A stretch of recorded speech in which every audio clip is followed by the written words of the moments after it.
আমি এখানে একটা ছবি করতে আসিনি, আমি আসলে অনেক ছবি করতে এসেছি। আশা করছি কমার্শিয়াল সিনেমাতে আমি নিয়মিত কাজ করতে চাই। সঞ্জয় দার সাথে কাজের অভিজ্ঞতা আমার আগেই ভালো ছিল, এই জন্যই আসলে সাহসটা করতে পেরেছি ইনসাফে অভিনয় করা। শুধুমাত্র গল্পের জায়গা বা ক্যারেক্টার জায়গা না, পুরো কনভিকশনের জায়গা থেকে আমার কাছে মনে হয়েছে এটা এমন একটা শেড গল্পে আমার ক্যারেক্টারের, এটা it's actually rare in Bangla cinema.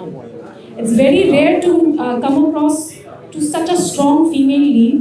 একটা কমার্শিয়াল সিনেমাতে আমার মনে হয় এই ছবির পরে আমাদের যারা ডিরেক্টর আছেন, এখানে প্রডিউসার আছেন, ফিমেল লিডদেরকে যে আরও ইম্পর্টেন্স দেওয়া উচিত, এবং সেটাকে আপনি করলেও যে সিনেমা যে আর্ট ফিল্ম হবে না, নারী কেন্দ্রিক হয়ে যাবে না, এটা মাথায় রেখে যারা, মানে আমি সঞ্জয়দাকে ধন্যবাদ দিতে চাই যে উনি আমাকে এত স্ট্রং একটা ক্যারেক্টার দিয়েছেন, এবং বাংলাদেশের সিনেমায় it's one of the strongest female character. আমি এখানে একটা ছবি করতে আসিনি, আমি আসলে অনেক ছবি করতে এসেছি।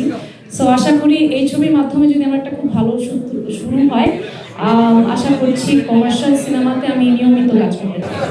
সঞ্জয় দার সাথে কাজের অভিজ্ঞতা আমার আগেই ভালো ছিল, এই জন্যই আসলে সাহসটা করতে পেরেছি ইনসাফে অভিনয় করার।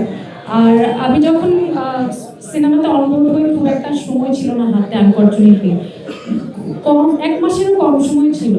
তো সেই কারণে আসলে যেটা করেছি যে একটা দিনও আমি ওয়েস্ট করিনি। আমার যেদিন সিনেমা সাইন হয়েছে তার ঠিক পরদিনই আমি আমার ওয়ার্কআউট, আমি আমার ট্রেনিং সব শুরু করি, এবং আমার সাথে রাজভাইও আমরা একসাথে ট্রেন করেছি, একসাথে জিমে গিয়েছি, স্ট্রেংথ ট্রেনিং করেছি, মার্শাল আর্ট থেকে শুরু করে যেগুলো বেসিক জানা দরকার, ফাইট রিহার্সাল, ফাইট ডিরেকশন।